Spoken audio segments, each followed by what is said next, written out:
بسم اللہ الرحمن الرحیم۔ السلام علیکم دوستو۔ امام نسائی حضرت عبداللہ بن عباس رضی اللہ تعالی عنہ سے ایک حدیث روایت کرتے ہیں۔ انہوں نے کہا، جب حروریہ یعنی خوارج نے خروج کیا تو وہ ایک گھر میں جمع ہو گئے اور اس وقت ان لوگوں کی تعداد 9,000 تھی۔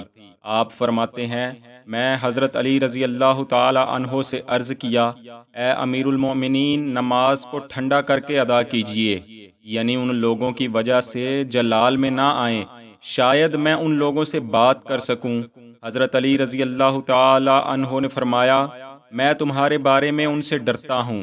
میں نے عرض کیا، بالکل نہ ڈریے اور اطمینان رکھیں۔ آپ فرماتے ہیں، پھر میں نے کپڑے پہنے اور کنگھی کی اور ان کے گھر میں جہاں وہ لوگ جمع تھے نصف النہار یعنی عین دوپہر کو داخل ہوا۔ اس وقت وہ لوگ قیلولہ کر رہے تھے۔ جب میں داخل ہوا تو انہوں نے کہا، اے ابن عباس، تمہیں مرحبا ہو، تمہیں کیا چیز یہاں لائی ہے؟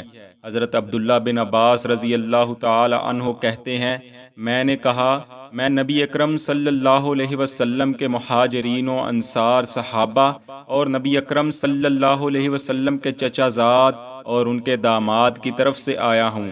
انہی لوگوں میں قرآن نازل ہوا ہے اور وہ اس کے مطلب کو تم سے زیادہ سمجھتے ہیں، اور یہ کہ تم میں کوئی بھی ان جیسا نہیں ہے، اور اس لیے آیا ہوں تاکہ تمہیں ان کا موقف پہنچا دوں۔ تو اس پر ان میں سے کچھ لوگ ایک طرف ہو گئے، یعنی کچھ لوگ تو بات کرنے کو تیار تھے اور کچھ بات سننے تک کو تیار نہیں تھے۔ میں نے ان سے کہا، مجھے وہ بات بتاؤ جس کی وجہ سے تم رسول اللہ صلی اللہ علیہ وسلم کے اصحاب اور ان کے چچا زاد بھائی یعنی حضرت علی رضی اللہ تعالی عنہ سے ناراض ہوئے ہو۔ تو انہوں نے کہا، 3 باتیں ہیں۔ میں نے کہا، وہ 3 باتیں کیا ہیں؟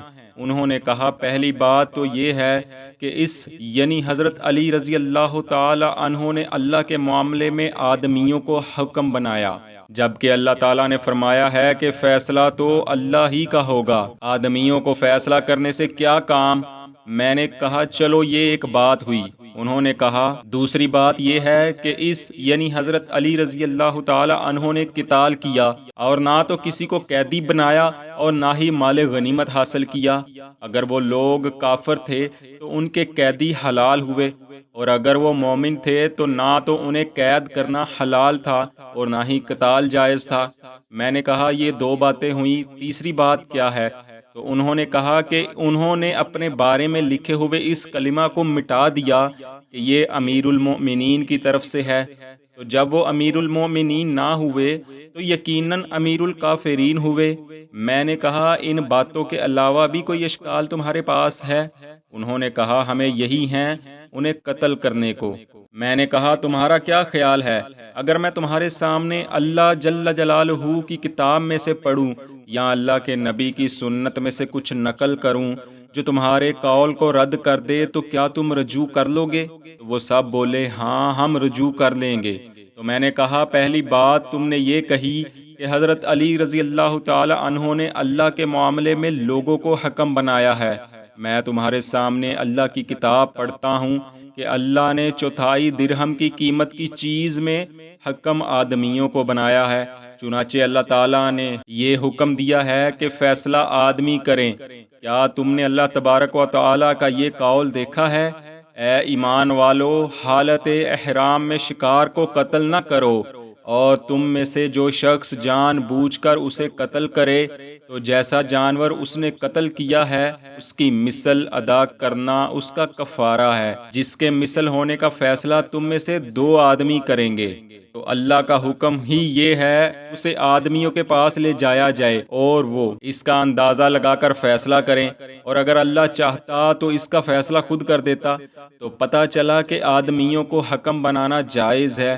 میں تمہیں اللہ کا واسطہ دے کر پوچھتا ہوں کہ لوگوں کے درمیان صلح کرنے اور خون بہانے کے معاملے میں آدمیوں کو حکم بنانا افضل ہے یا ایک خرگوش کے بارے میں حکم بنانا افضل ہے؟ تو انہوں نے کہا، کیوں نہیں، بلکہ یہی افضل ہے۔ اور ایک خاتون اور اس کے خاوند کے بارے میں کہا گیا ہے، اور اگر تم ان دونوں کے درمیان جدائی اور جھگڑے سے ڈرو تو ایک حکم اس مرد کے گھر والوں میں سے اور ایک حکم اس عورت کے گھر والوں میں سے بھیجو۔ میں تمہیں اللہ کا واسطہ دے کر پوچھتا ہوں کہ آپس کی صلح کرنے میں آدمیوں کو حکم بنانا افضل ہے یا صرف ایک عورت کے ملک بزا کے بارے میں حکم بنانا افضل ہے؟ اب بتاؤ کہ میں اس اعتراض کا جواب دینے سے عہدہ برا ہو گیا کہ نہیں؟ تو انہوں نے کہا کہ جی ہاں۔ میں نے کہا باقی رہا تمہارا یہ کہنا کہ حضرت علی رضی اللہ تعالی عنہ نے قتال کیا اور نہ تو قیدی بنائے اور نہ ہی مال غنیمت اکٹھا کیا، تو کیا تم اپنی والدہ حضرت عائشہ رضی اللہ عنہا کو قیدی بنا سکتے ہو اور ان کے ساتھ بھی وہی معاملات حلال سمجھتے ہو جو ان کے علاوہ دوسری خواتین کے ساتھ حلال جانتے ہو، حالانکہ وہ تمہاری ماں ہیں؟ اگر تم کہتے ہو کہ ہم ان کے ساتھ وہ سب کچھ حلال سمجھتے ہیں تو تم کافر ہو جاتے ہو، اور اگر یہ کہتے ہو کہ وہ ہماری ماں ہی نہیں ہے تو پھر بھی تم کافر ہو جاتے ہو، کیونکہ اللہ پاک نے ارشاد فرمایا ہے، مومنین کے لیے تو نبی ان کی جانوں سے بڑھ کر ہیں اور اس کی ازواج ان کی مائیں ہیں۔ تو اب تم دو گمراہیوں کے درمیان ہو، اس سے نکلنے کی راہ بتاؤ۔ کیا اس اعتراض کا جواب دینے سے بھی عہدہ برا ہو گیا ہوں؟ تو انہوں نے کہا جی ہاں۔ اور جہاں تک اس بات کا تعلق ہے کہ حضرت علی رضی اللہ تعالی عنہ نے لفظ امیر المومنین خود ہی مٹا دیا تھا، تو میں تمہیں ایسی دلیل دیتا ہوں کہ تم راضی ہو جاؤ گے۔ وہ یہ کہ اللہ کے نبی صلی اللہ علیہ وسلم نے حدیبیہ کے دن مشرکین کے ساتھ صلح کی تھی، تو حضرت علی رضی اللہ تعالی عنہ سے کہا تھا، اے علی لکھو، یہ وہ معاہدہ ہے جس پر رسول اللہ صلی اللہ علیہ وسلم نے صلح کی۔